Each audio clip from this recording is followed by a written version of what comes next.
Hello guys, Assalamualaikum. Welcome back to the segment. Apa khabar guys? Saya harap anda semua dalam keadaan sihat dan hari ini dalam episod yang terbaru dalam kisah seram di Markas Puaka. Tapi sebelum tu jom, kita layan di intro.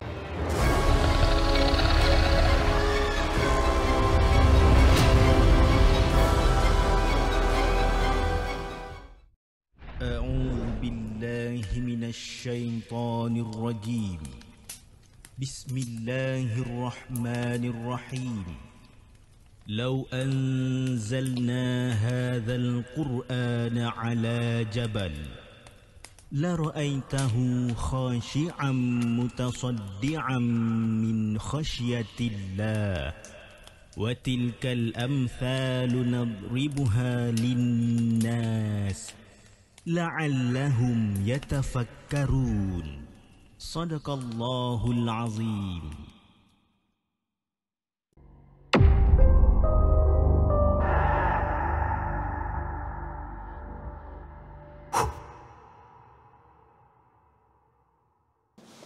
Alright guys, macam saya ceritakan, basically bila kita datang dekat channel The Segment, dekat dalam gelanggang Markas Puaka ni, tak lain tak bukan cerita hantu, cerita seram.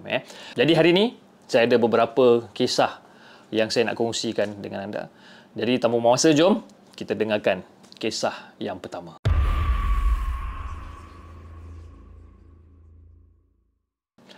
Okey, kisah yang pertama ni, kita ceritakan tentang budak nama Zack lah. Asyik-asyik Acap, tak Acap Azman kan? Tak Azman Ali. Hari ni kita pakai nama Zack pula. So Zack ni, dia kebetulan dah berhenti kerja. Okey, dia dah berhenti kerja dekat bandar dan dia dah dalam perjalanan balik ke kampung.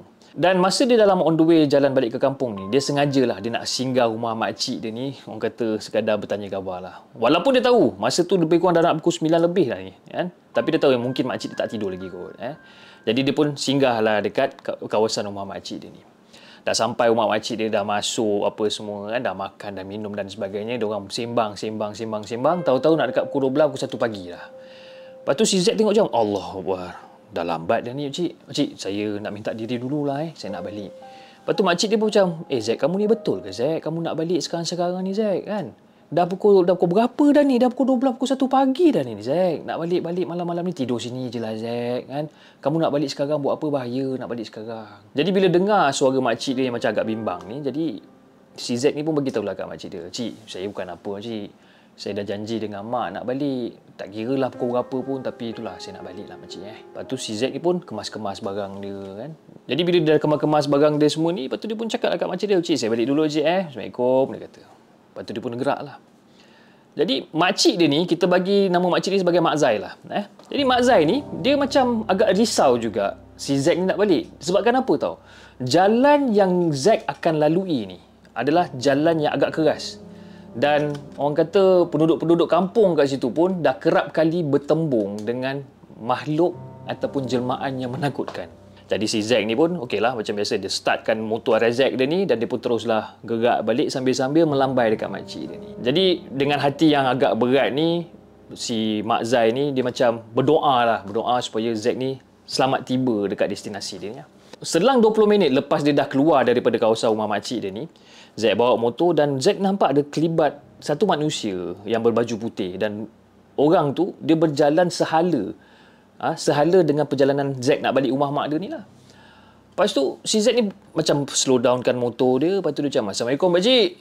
Pakcik ni daripada mana pakcik? Ni kenapa berjalan sorang-sorang macam ni? Cik, malam-malam macam ni, pagi-pagi macam ni, kata. Nak bagikan gambaran, pakcik tu dia separuh baya lah. Macam dah tua sikit, ada janggut kan. Tapi tak terlalu panjang, tapi lurus memutih dan raut wajah dia ni macam jernih tau. Lepas tu pakcik tu macam, Waalaikumsalam nak. Pakcik daripada rumah saudara ni ada kenduri kesyukuran. Pakcik, dah alang pakcik kat sini berjalan sorang-sorang macam ni, bahaya pakcik. Bella naik belakang, saya hantarkan pakcik. Kan? Sebabkan apa? Sebabkan Zack ni kesian. Tengok pakcik tua ni duk berjalan tengah-tengah pagi pukul 1-2 pagi ni tanpa bantuan cahaya mana-mana pun. Jadi pada mulanya pakcik tu macam tolak pelawaan si Zack ni. Tapi si Zack ni macam biasalah, dia desak pakcik ni beberapa kali dan barulah pakcik ni bersetuju untuk naik dengan dia ni.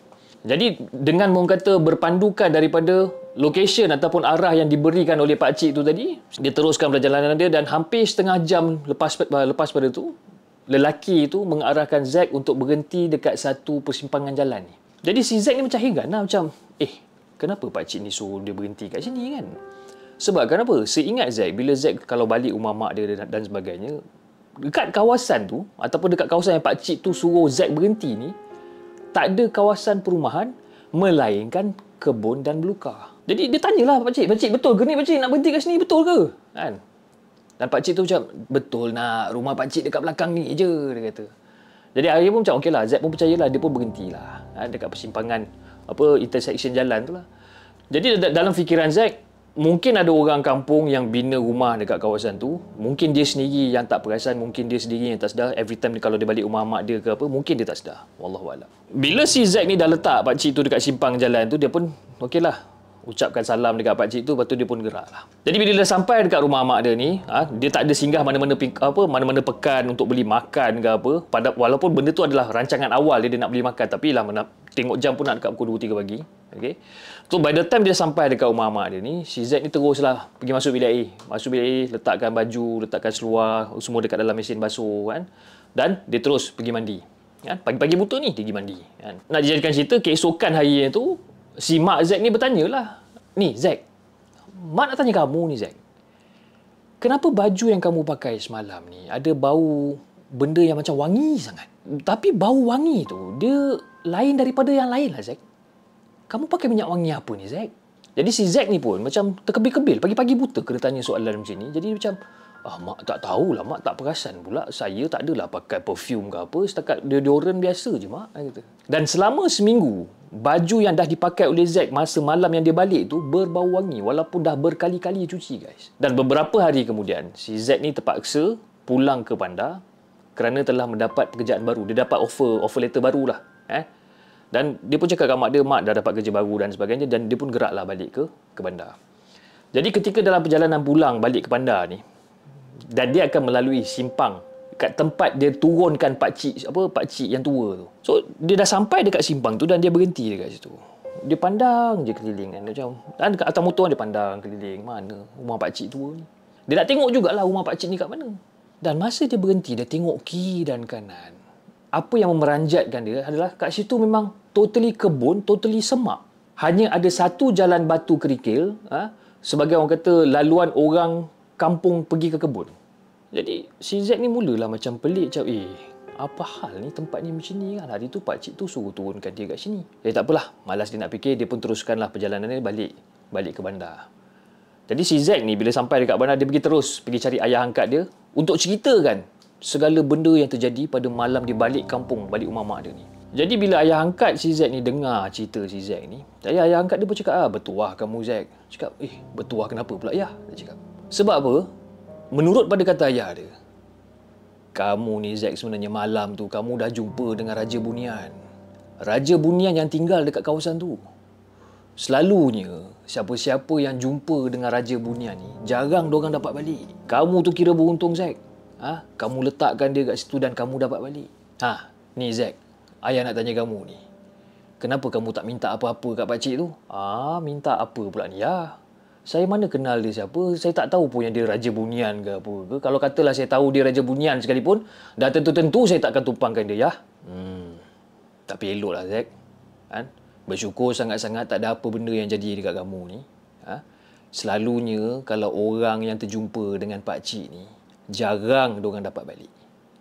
Kamu beruntung Zack, kamu dapat balik.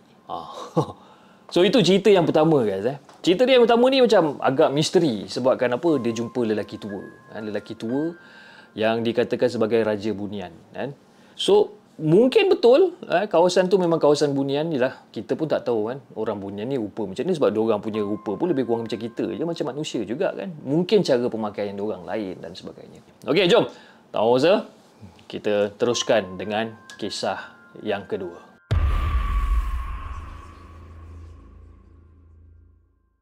Okey, kisah yang kedua ni terjadi bila si Ana ni pergi bercuti dengan suami dia.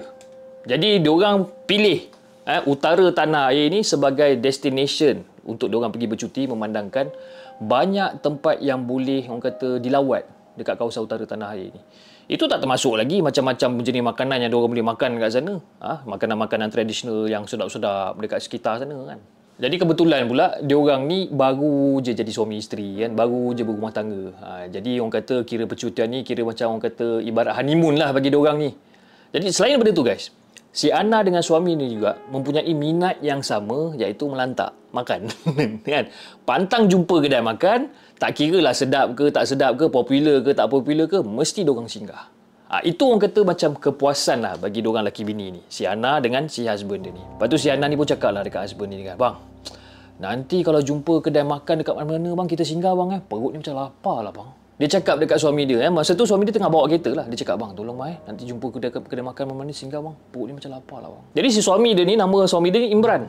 Jadi si Imran ni orang kata macam sekadar tersenyum je lah. Senyum, lepas tu angguk je lah macam, yelah kita pergi makan lah sekejap lagi kan. Jadi dia pun yelah lapar juga kan. Yelah kali terakhir diorang menjamah makanan pun lebih kurang dalam tengah hari macam tu. Sekarang pun dah hampir tengah malam dan diorang masih lagi memandu ni. Jadi sambil-sambil memandu ni, si Imran ni duk pandang lah sekeliling kawasan kan. Dan dia jeling dekat arah jam masa tu lebih kurang dalam pukul 12 lah. 11 lebih pukul 12 malam. Jadi guys, bila diorang lalu je dekat satu lampu isyarat dekat simpang 3 dekat depan dia ni, tiba-tiba mata dia ni tertumpu dekat sebuah kedai makan yang orang kata sangat terang berderang. Kedai makan ni dia macam meriah lah kedai ni kan. Nampak macam ramai orang. Dan tengok hidangan-hidangan dekat dalam tu macam apa je diorang makan ni, macam sedap je, macam ramai je orang kat sini. Dia cakap, Zang, jom kita pergi makan kat sini, tengok macam orang macam ramai je, tengok jam pukul 12 ni tapi ramai orang ni. Mesti makan sedap kat sini. So masa diorang sampai kat situ, diorang pun parking kereta. Kan? Pada awal dia, si Ana ni bila tengok kedai tu dengan orang ramai dan sebagainya meriah, si Ana ni rasa excited, rasa macam happy gila. Yes, finally dapat makan. Kan? Dengan decoration kedai dia cantik, orang ramai dan sebagainya kan. So, the moment diorang parking kereta, si Imran ni keluar daripada kereta dan si Ana ni pun keluar daripada kereta. The moment Ana keluar daripada kereta, dia terasa macam seram sejuk tau. Macam seolah-olah macam ada benda yang tak kena. Lepas tu si Imran macam, sayang, awak terjegat apa lagi kat itu ya? Jomlah, kata tadi lapar. Orang ramai tu, macam-macam lauk ada ni. Mesti best kat sini. Nampak meriah dia macam ni. Confirm sedap lah tempat ni. Si Imran ni cakap. Jadi okeylah. Si Ana ni pun macam, okey bang. Jadi diorang pun jalan lah. Diorang jalan sama-sama, masuklah dekat kedai makan tersebut. Dan nasib diorang ni agak baik. Sebab kenapa? Ada beberapa meja kosong kat situ. Jadi mata diorang ni pandanglah sekeliling. Memang nampak meriah. Sehingga kan pekerja-pekerja dekat kedai tu seolah-olah macam lipas kudung tu. Berulang alik ni. Masuk dapur, keluar dapur. Ambil order. Hantar air, hantar makanan. Lain macam kedai ni. Lepas tu si Imran macam, tak salah kita pilih kedai makan ni nampak ni kan macam sedap ni, tengok makanan ni ya Allah sedapnya. Dia tengok makanan dekat tepi meja orang yang tengah makan, dia tengok makanan-makanan kat situ sambil-sambil dia belik menu makanan ni. Tengok sedap ni makanan ni juga. Jadi walaupun si Imran ni rasa macam happy sangat-sangat dapat jumpa kedai makan, dapat orang ramai, makanan sedap-sedap dan sebagainya ni, si Imran pun terasa macam ada benda yang tak kena tau. Tapi puaslah dia cuba untuk pujuk hati dia ni supaya tak layankan sangat apa benda yang dia rasakan ni. Yang penting dia dapat makan, dapat orang kata boleh kenyang, diorang boleh gerak dari situ kan. Dan tak lama kemudian bila dia tengah belik menu, dia dengan wife dia ni tengah belik menu, datanglah seorang perempuan ni. Seorang orang kata waiter lah, pelayan perempuan ni untuk ambil pesanan diorang ni. Jadi diorang pesan lah macam-macam. Nak nasi lauk gini lah, nak air gini, nak telur dadah lah, macam-macam lah diorang minta ni. Kan? Jadi si perempuan tu pun duk tulis. Itu je ke bang? Itu je. Jadi pun perempuan tu pun tinggalkanlah diorang. Terus pergi ke dapur. Kan? Dan masa pergi ke dapur, masa perempuan tu dah dekat dapur, kan? Tengah bagi order lah dekat tukang masak dan sebagainya ni, si Ana ni sempat untuk menjeling beberapa gelagat pelanggan yang berada dekat sekitar diorang ni. Tengah sedap menjeling sana, menjeling sini, tiba-tiba mata dia ni tertangkap ataupun tertumpu pada seorang perempuan. Lebih kurang lingkungan dalam umur 20-an, 30-an macam tu. Tengah duduk dekat satu sudut kedai ni. Tu dia tengok perempuan ni macam, perempuan ni kerja kat sini ke? Lepas tu dia tengok perempuan ni atas, bawah. Dia tengok atas, tengok bawah. Tengok atas, tengok bawah. Takkan perempuan ni kerja kat sini juga? Tengok pakaian perempuan ni macam lain je. Sebab apa? Pakaian perempuan tu lain daripada pekerja-pekerja dekat situ tau. Anak owner kot. Lepas tu, dia jeling lagi sekali dekat muka perempuan tu. Nampaklah muka perempuan tu macam kusam sikit dan pucat sikit. Jadi tudung dan pakaian yang dipakai oleh perempuan tu pun nampak macam lusuh dan agak tak terurus. Jadi si Ana ni tengah leka untuk cuba cari jawapan kan. Tiba-tiba perempuan tu boleh pandang dekat si Ana ni. Dan orang kata serta-merta lah, diorang punya mata ni bertentangan. Dan renungan mata perempuan ni cukup tajam, cukup menakutkan. Jadi bila Ana nampak macam astagfirullahaladzim, dia terus pandang ke bawah. Dan dia pandang tempat lain. Dia tak nak pandang perempuan ni. Jadi dalam beberapa saat, lebih kurang dalam 5-10 saat tu, Ana cubalah nak jeling balik. Itu standard lah. Standard human behavior. Memang kita akan jeling balik. Dia cubalah nak jeling balik. Dia jeling balik. Kerusi tu dah kosong. Tak ada orang kat situ. Jadi si Ana pun macam, mencari lah. Mana perempuan ni pergi? Perempuan tu terus hilang. Mana pula perempuan ni? Mustahil perempuan ni boleh hilang dalam sekelip mata, betul lah. Jadi apa yang lebih pelik, si Ana ni, tak mungkin perempuan tu boleh hilang sekelip mata, disebabkan dekat situ bukannya ada pintu keluar pun. Hanya ada sebuah meja panjang tempat pekerja menyusun hidangan untuk dibawa ke meja pelanggan. Memang pelik. Seolah-olah macam katakanlah dia duduk dekat satu corner tu. Kalau katakan dia nak keluar daripada corner tu, dia kena jalan ke depan baru dia boleh keluar. Kira basically kat situ macam just tembok lah. Tembok yang tak boleh keluar. Kalau dia nak keluar daripada corner tu, dia kena jalan. Memang kena melepasi beberapa orang pelanggan ataupun beberapa meja kat situ. Dekat hujung tu orang kata dah tak ada jalan keluar tau. It's just like macam dinding antara dinding dan dinding, okey. Memang tak ada jalan keluar dan dekat situ adalah satu meja panjang. Meja panjang di mana pelanggan waiter tu letak makanan-makanan yang dah tersedia untuk diberikan pada pelanggan. So perempuan tu duduk dekat hujung corner ni. Okey. Kalau katakanlah perempuan tu nak keluar daripada hujung sudut ni, dia kena keluar daripada kawasan meja ni dan lalu dekat kawasan dekat mana Ana ni duduk. Jadi dia macam pelik lah. Macam mana perempuan ni boleh hilang? Kan? Tak ada jalan keluar kat situ, melainkan dia kena lalu dekat area kawasan Ana dengan husband dia tengah duduk. Memang pelik. Tapi tak sampai beberapa saat lepas tu, perempuan tu muncul serta-merta. Tapi kali ni perempuan tu tak duduk lagi dekat kerusi tu. Tapi perempuan tu berdiri tegak menghadap makanan yang berada dekat atas meja. Yang orang kata yang dah ready untuk di-serve ni lah. Dan nampak perempuan ni seolah-olah macam tunduk membongkok sambil-sambil menghidu-hidu makanan-makanan yang berada dekat depan mata dia ni. Lepas satu pinggan beralih ke satu pinggan. Lepas satu pinggan beralih ke satu pinggan. Beralih ke satu pinggan.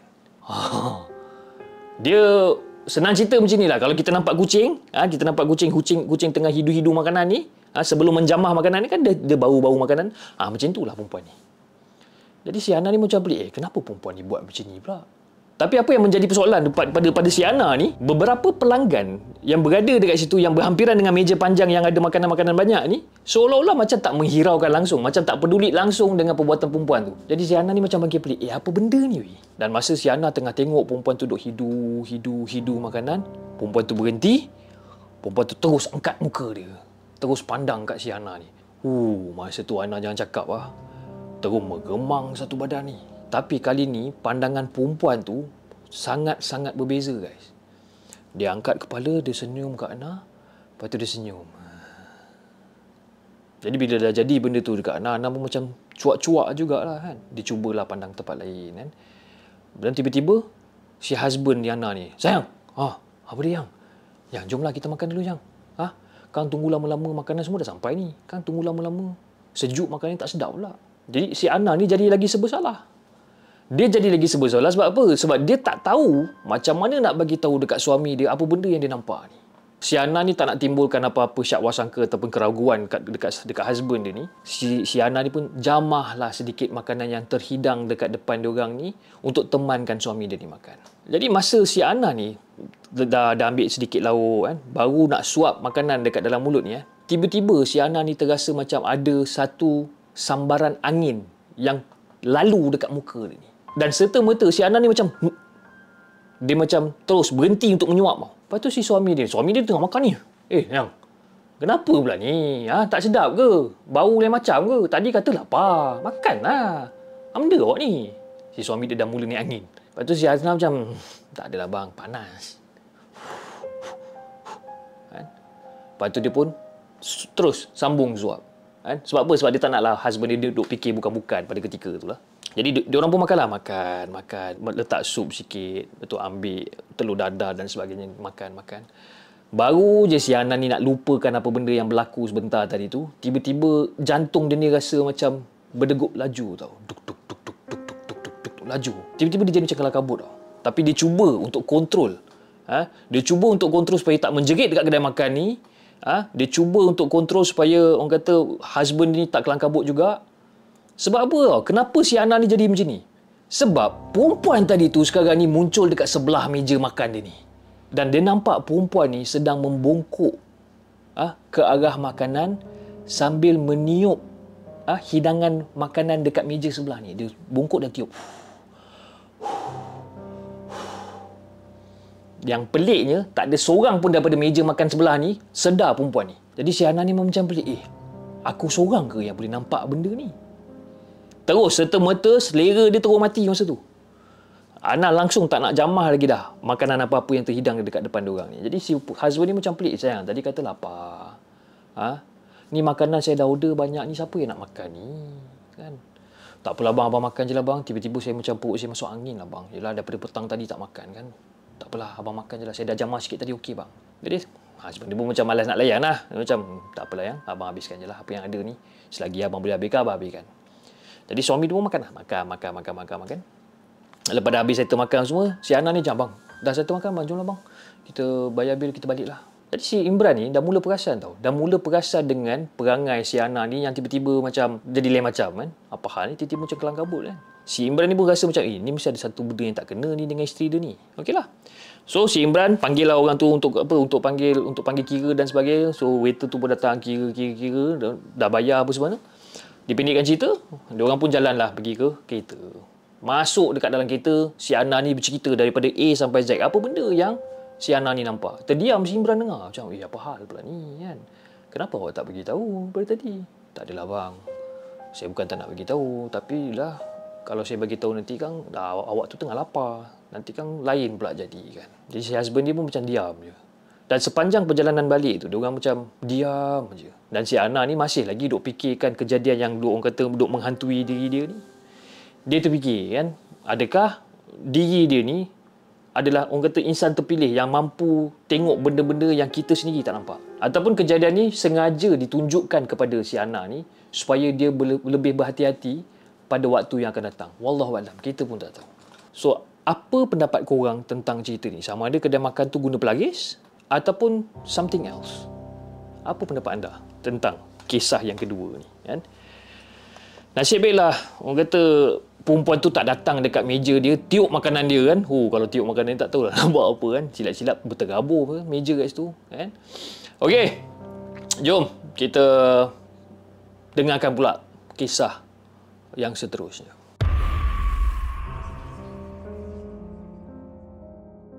Kisah tentang sebuah keluarga yang terdiri daripada mak, ayah, ada anak lelaki sulung ni nama dia Kai. Umur baru masuk 17 tahun dan ada adik lelaki 2 orang. Perangai Kai ni dia macam pelik sikit. Dia ni jenis budak yang agak sensitif lah. Tapi dia bukan jenis yang lembut sotong, bukan. Tapi dia seorang budak yang sensitif. Jadi pada satu hari ni, si Kai ni dia suka tengok muka mak dia ni. Tengok muka mak dia lama-lama. Sampaikan apa tau? Sampaikan kadang-kadang mak dia tanya kan, kau ni tengok aku lama-lama ni kenapa Kai? Kalau kau suruh ayah kau tengok aku lama-lama, baguslah juga. Tapi kau ni tengok muka aku lama-lama ni kenapa? Nah, jadi anak beranak ni, diorang ni suka bergurau lah. Diorang memang bergurau cara macam tu kan. Dan si Kai ni pula jenis budak yang suka sejukkan hati mak dia ni. Hari-hari ada je dia buat mak dia tergelak, buat mak dia senyum. Dan si Kai ni, dia jenis budak yang tak izinkan ataupun memang tak bagi siapa-siapa buat mak dia menangis. Dia kata buang air mata, kata dia. Dia tak bagi orang susahkan hati mak dia. Kira senang cerita, budak Kai ni dia memang betul-betul lah jaga mak dia ni. Jadi pada satu hari ni, si mak Kai ni dia macam bercakap seorang-seorang tu. Dalam diam-diam ni, dia simpan satu keinginan. Terliur sangat-sangat nak makan limau urin. Sekarang orang panggil sangkis lah. Kan? Orang dulu panggil urin. Ramai orang pada masa tu, iaitu pada tahun 1970-an macam tu, tak mampu nak beli buah urin ni sebabkan apa? Sebabkan mahal buah ni. Hanya orang yang, orang kata orang yang berduit lah, orang yang berada je yang mampu nak makan buah ni. Jadi si Kai ni nampak mak dia ni macam cakap seorang-seorang kan. Itu si Kai pun tanyalah macam, mak kenapa ni mak termenung dekat sini seorang-seorang ni mak? Mak okey ke ni? Jadi mak dia ni pun macam buat-buat gelak kan, buat-buat gelak tersenyum-senyum kan. Tak adalah Kai, saja je kan. Terfikir pasal awak kan, terfikir pasal kamu kan. Kamu selalu buat mak ketawa, kan? Buat mak tersenyum. Itu je. Dia tak nak bagilah si Kai ni susah hati. Mak dia pun tahu yang si Kai ni bukannya ada duit. Ayah dia pun kerja lebih kurang kerja, kan. Lebih baik daripada nak makan buah horen ni, baiklah pergi beli beras ke, beli tepung ke. Itu lebih penting lah, kan. Disebabkan si Kai ni memang rapat sangat dengan mak dia ni, senyuman mak si Kai ni langsung orang kata tak dapat nak tipu lah. Jadi si Kai ni paksa. Dia desak juga mak dia ni, cakap kenapa. Kan? Kenapa? Apa masalah? Apa masalah? Cuba beritahu Kai. Cuba beritahu Kai. Jadi si mak dia ni pun beritahulah dekat Kai. Kai, sebenarnya mak mimpi semalam. Mak mimpi mak makan limau besar oren. Alah Kai, mak bukannya teringin pun. Buah kampung lain pun banyak lagi yang kita boleh makan je dah. Itulah. Mak tak tahu kenapa mak mimpi makan buah oren. Jadi si mak Kai ni dia cubalah untuk simpan ataupun untuk pendam rasa dalam hati lah. Jadi si Kai ni pula, seorang budak yang orang kata sangat sayangkan mak dia ni, si Kai ni cari idea macam mana nak jadikan mimpi mak tu sebagai kenyataan untuk mak dia makan buah oren. Jadi si Kai ni tak peduli. Dia nak dapatkan juga buah oren yang berada dekat dalam mimpi mak ni. Sebab apa? Sebab Kai percaya. Dia tak nak mak dia kempunan. Takut apa-apa jadi nanti susah. Jadi dia macam, okeylah. Dia cuba juga nak cari buah oren ni. Apa nak jadi, jadilah. Jadi pada satu hari tu, mak dengan ayah Kai ni, dia macam pelik tau. Satu hari Kai ni tak ada kat rumah. Satu hari daripada pagi sampai ke petang tak ada kat rumah. Dan tak lama lepas tu, tiba-tiba Kai pun balik. Lepas tu ayah dia pun tanya, Kai, kau ni satu hari kau keluar rumah. Kemana kau pergi satu hari ni? Tak ada ya. Keluar kejap tadi, ambil upah, hantar daun atap. Jadi bila Kai cakap macam tu, Kai sedar tau. Walaupun dengan upah, hantar daun atap dan sebagainya ni, duit tu masih lagi tak cukup untuk beli oren. Setakat beli sebiji, mana cukup? Dan Kai pun cakap, dia tak makan pun tak apa. Janji mak dia dapat makan puas-puas. Jadi guys, lepas 2 hari, si Kai ni berjaya bawa balik buah oren besar-besar tau. Besar-besar lah buah oren ni bawa balik. Dan dia bagi dekat mak dia. Nah mak, ada 5 biji buah untuk mak. Kan? Bolehlah kan, mak makan. Sekarang mimpi mak tu dah jadi kenyataan. Mak tak payahlah nak kempunan ke apa nah.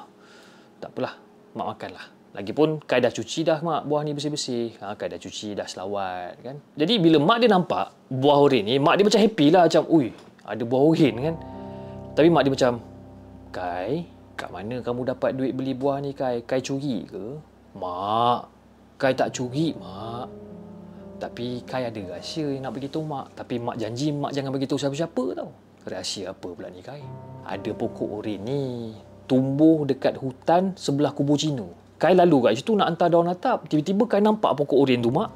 Kai pun apa lagi seronok lah mak bila nampak pokok oren tu, terus teringat kat mak. Jadi bila Kai dah cakap macam tu, barulah mak dia macam, tak apalah Kai, kalau kamu jumpa buah ni dekat pokok, kamu petik ambil bagi mak, tak apa.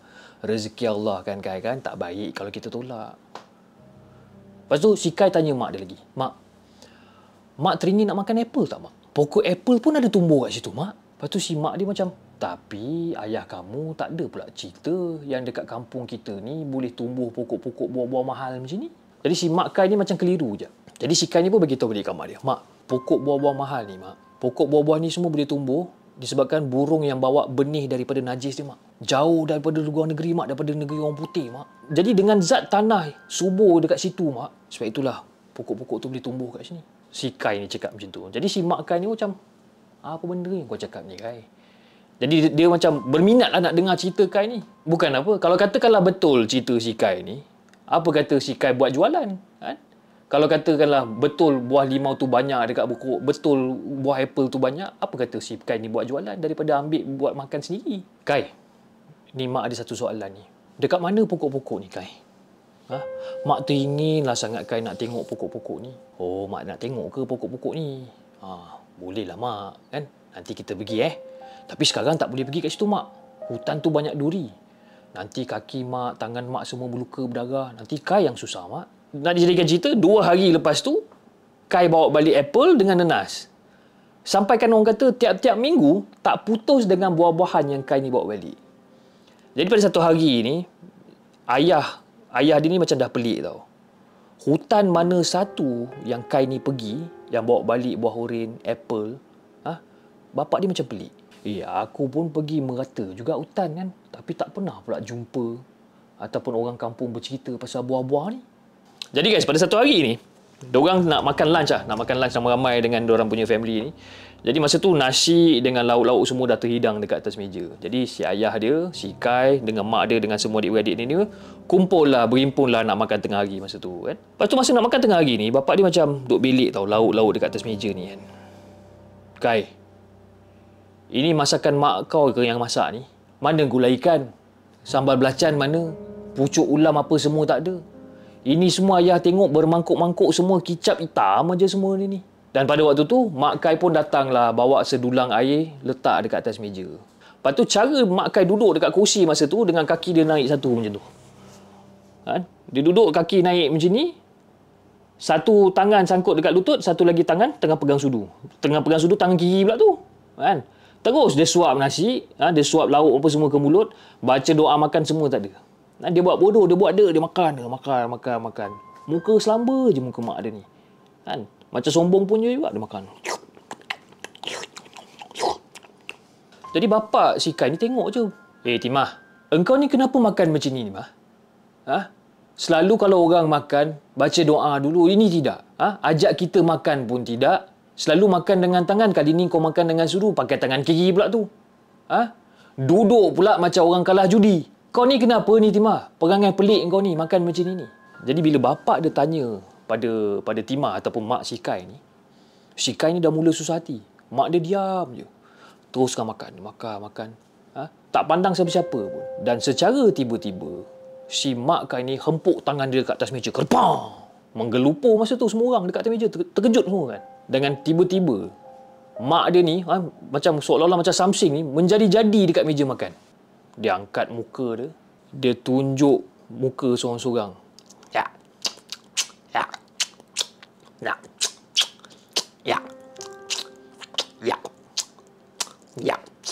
Dan masa tu, bapak si Kai ni tengok Kai. Kai, mak kamu ni kenapa Kai? Dia sebut binatang apa tu? Kiak dari tadi tu apa benda Kai? Jadi si Kai ni cubalah untuk tenangkan mak dia, urut belakang badan mak dia. Mak, mengucap mak. Dan semua mak dia menjawab, semua mak dia jawab semua dalam bahasa Cina. Kai, bila masa pula mak kau ni boleh cakap Mandarin ni Kai? Entah buah-buahan yang kau bawa balik daripada hutan tu, ada benda ngikut tak? Hinggap dekat mak kau ni. Lepas tu si Kai macam, tak tahulah ya. Boleh jadi kot ya. Dan secara tiba-tiba, mak Kai ni bangun. Dia bangun dengan tangan kanan dia tu, dia masukkan tangan dia dekat dalam mangkuk kicap ni, dia masuk, dia seolah-olah macam menggenggam sesuatu dan dia terus jalan keluar dekat pintu dapur tu. Lepas tu si Kai ni nampaklah mak dia. Mak! Ayah, mak nak pergi mana tu ya? Dan masa tu, mak dia dekat kawasan dapur, dekat bahagian pintu luar dapur tu, dengan apa benda yang dia genggam ni, dia taburkan dekat atas tanah. Panggil ayam datang makan. Lai. Kurr. Lai. Kurr. Dah kenapa pula tiba-tiba mak dia bagi makan ayam pula? Ayah, kenapa dengan mak tu ya? Entahlah. Ayah pun tak tahu kenapa dengan mak kau ni tiba-tiba cakap macam ni. Macam inilah Kai. Apa kata kita pergi minta tolong kaki ayam datang sini. Cakap Cina dengan mak. Kaki ayam? Kau pergi je. Kau tahu kan? Cina kaki ayam tu? Kau pergi panggil dia. Suruh dia datang. Okeylah ya. Jadi pada waktu tu, si Kai dengan adik dia pun pergilah berbasikal. Dan tak lama lepas tu, datang satu suara. Halo kawan. Suara kaki ayam dah sampai. Nama dia ni Chan. Penjual ayam hidup. Dia ada basikal tua. Dan dekat belakang basikal tu ada pelantar untuk letak sangkar ayam. Jadi rumah si Chan ni adalah rumah yang paling jauh sekali dengan semua orang. Semua orang takut dengan dia. Takut busuk. Setiap kali kalau Chan lalu dia akan bawa bau najis ayam ni sekali. Kan? Jadi kalau ikutkan pantang tok nenek dia ni, kalau nak cepat kaya, kalau nak cepat banyak duit, kalau cepat orang kata nak laku jual ayam ni, bila berbasikal jual ayam, tak boleh pakai kasut. Daripada situlah orang gelarkan si Chan ni sebagai kaki ayam. Halo kawan. Tadi you punya anak datang gua punya rumah. Cakap lu mau minta tolong. Apa pasal? Apa mau tolong? Saya si Chan ni tanyalah dekat ayah si Kai ni. Chan, lu boleh tolong tak? Lu tolong cakap bahasa Cina dengan gua punya bini boleh tak? Gua rasa dia sudah kena sampuk hantu Cina lah. Oh, you punya bini sudah cakap Cina lah. Ya kawan. Kalau ini macam punya hal lah. Kita mesti mau panggil dia Datuk Ong mah. Semua orang dekat sini ya tak boleh panggil dia mak tau. Lu pun tak boleh panggil dia Tima tau. Tapi lu mesti mau panggil dia Datuk Ong. Garanti dia tak boleh marah, garanti dia tak boleh hot-hot punya sama lu mah. Lu panggil dia Datuk Ong tengok. Mesti dia okey punya. Lu orang semua tunggu sekejap Saya balik rumah ambil colok dupa. Nanti mau bagi asap-asap sikit mah dekat sini dekat Datuk Ong. Nanti lu tunggu sekejap. Nanti gua datang. Nanti bila gua datang bawa itu colok nanti kita boleh tanya sama dia daripada mana dia datang. Kenapa dia mau kacau ini keluarga? Lu relax sini, gua balik rumah dulu. Jadi si Chan ni balik rumah. Dia balik rumah, dia pun ambil lah colok dia tu. Lepas tu datang balik. Okey. Sekarang, gua panggil ini Datuk Ong duduk atas kerusi. Datuk Ong mesti duduk atas kerusi punya. Jadi si Chan ni pun bercakap lah. Cakap Cina dengan si Timah ni. Tak macam mana. Bini dia tu duduk dekat atas kursi. Siap bersilang lagi kaki macam panglima macam tu. Kan? Si Chan duduk dekat atas lantai. Duduk bersila dekat atas lantai. Dengan colok tu dah mula dia nyalakan colok tu, asap dah berkepul-kepul keluar. Dan juga dihidangkan sepiring buah limau yang Kai bawa balik. Nasib baik Kai ada oren masa tu. Kalau tak, confirm si Chan ni kena beli. Dan dengan tiba-tiba si Datuk Ong ni, Datuk Ong ni tunjuk dengan jari, dia minta bagi limau oren tu dekat dia sebiji. Minta tu. Lepas tu, dia dapat buah limau dekat tangan tu, dia main lambung-lambung limau tu. Dia pandang je muka si Chan ni. Jadi si Chan ni mulalah tanya beberapa soalan. Dia tanyalah, dia tanya dekat Datuk Ong ni kan, boleh bercakap bahasa apa, Hokkien ke, Teochew ke, Mandarin ke. Bila si Chan tu tanya soalan macam tu, si Datuk Ong ni gelak je. Lepas pada tu dia jawab, Mandarin. Dia cakap macam tu. Jadi si Chan bangun daripada situ, ajak si Kai, ajak ayah dia keluar dekat pintu dapur tu sekejap. Kawan, saya bahasa Mandarin tak pandai sangat tau. Bolehlah sikit-sikit. Tapi saya boleh panggil saya punya bini. Gua panggil gua punya bini, gua suruh gua punya bini datang. Dia pandai cakap Mandarin. Saya kalau Hokkien Teochew saya pandai lah. Mandarin saya tak pandai. Jadi sekarang ni, bini Chan cuba untuk cakap Mandarin dengan Datuk Ong. Dan si bini Chan ni dah faham apa benda yang Datuk Ong ni cakap. Datuk Ong ni cakap, dia kata ada orang masuk rumah dia dan curi hak dia tanpa minta izin dulu. Dan dia cakap, nak ambil boleh, tak ada masalah. Cuma minta izin dulu.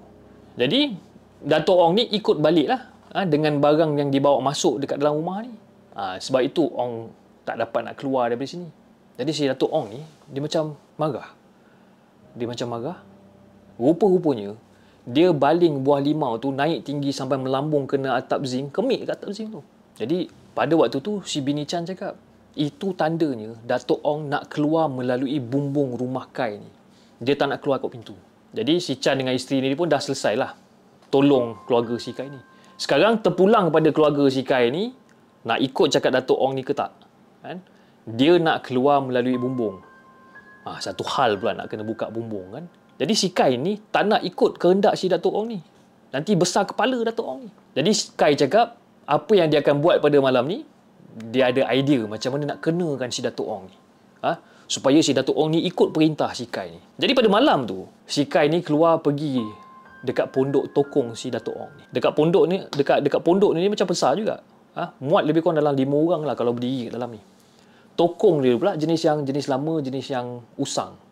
Peninggalan orang dulu. Tersorok dekat celah-celah pokok besar-besar ni. Dan tokong ni juga dijaga rapi oleh pengejar-pengejar nombor ekor kat situ. Jadi si Kai ni pun buka lah satu lapis bumbung zinc tokong Datuk Ong dan bawa balik ke rumah. Jadi bila sampai dekat rumah, Kai bagi serpihan bumbung dekat Datuk Ong. Dia ambil benda tu dan tak berapa lama kemudian Datuk Ong tertidur masa tu. Ataupun mak dia ni lah tertidur masa tu. Kai biarkan Datuk Ong tu dekat dalam badan mak dia ni. Dia biar mak dia sedar sendirilah. Jadi bila mak Kai sedar daripada tidur tu, dia suruh mengucap kan. Nak pastikan sama ada Datuk Ong ni dah keluar ke belum kan. Jadi bila mak dia dah betul-betul dah sedar, dah boleh mengucap dan sebagainya, jadi si Kai ni pun bagilah minum air yang bergaram. Kalau katakanlah ada benda kotor yang masih belum keluar, mak dia akan muntah. Jadi pada waktu tu Kai keluar sekali lagi pergi ke pondok Datuk Ong ni. Dia pergi pasang balik bumbung yang dibawa balik tadi tu. Pendek kata, Datuk Ong dah keluar dan masuk melalui bumbung pondok dia sendiri. Jadi Kai dengan ayah ni pun ada lah ilmu sikit-sikit. Dan Kai ni pun kata macam minta maaf lah. Minta maaf dekat mak dia sebabkan ambilkan buah oren, buah nenas, buah apple kepunyaan Datuk Ong ni. Yang paling best tu guys, si Kai ni bukan rembat buah je. Rokok pun ada juga si Kai ni ambil. Tapi dia tak hisap lah. Kai jual dekat kawan-kawan dia yang hisap. Kan? Nak harapkan Datuk Ong hisap rokok, alamatnya sampai sekiamat dah tak berasap. Kan? Jadi guys, selama ni, si Kai ni ambil buah oren, buah apple, buah nenas ni semua daripada satu tokong yang besar dekat situ. Kan? Yalah, biasalah tokong kan orang letak buah. Macam-macam buah yang letak apple, oren, nenas dan sebagainya. Jadi si Kai ni selalu bawa balik buah-buah ni balik rumah. Yalah, daripada biar guys tu, sebab dalam kepala otak Kai ni daripada biar buah-buahan tu dekat tokong berulat, tak makan dan sebagainya, baik dia ambil bawa balik kan. Selama ni pun dia nampak juga kawan-kawan dia bawa balik dan sebagainya kan, tapi tak ada pula kena apa-apa. Cumanya mungkin nasib tak menyebelahi si Kai ni. Kai bawa balik, bagi pula mak dia makan, mak dia pula kena ketanggung azab kan. Macam itulah cerita dia. So macam mana guys, kisah yang ketiga ni kan, kisah yang ketiga ni bagi saya itu kita kena menghormati agama lain, tak kira lah sama ada buah tu rosak ke, buah tu tak rosak ke, itu bukan kepunyaan kita, janganlah kita ambil kan. Janganlah kita menipu mak kan, cakap ada pokok tumbuh lah, buah datang daripada pokok lah dan sebagainya, jangan kan. Kalau kita gembat, make sure kita bagi tahu yang kita gembat. Tapi seboleh-boleh janganlah gembat. Dosa kalau gembat. Betul tak? Saya rasa itu saja untuk malam ni dengan kisah-kisah seram yang saya dah ceritakan kepada anda semua, dan saya harap anda semua terhibur dengan kisah-kisah seram yang saya dah ceritakan pada hari ini. Dan insyaAllah kita akan jumpa lagi di masa yang akan datang. Jangan lupa like, share dan subscribe channel The Segment, dan insyaAllah kita akan jumpa lagi on the next coming episode. Assalamualaikum.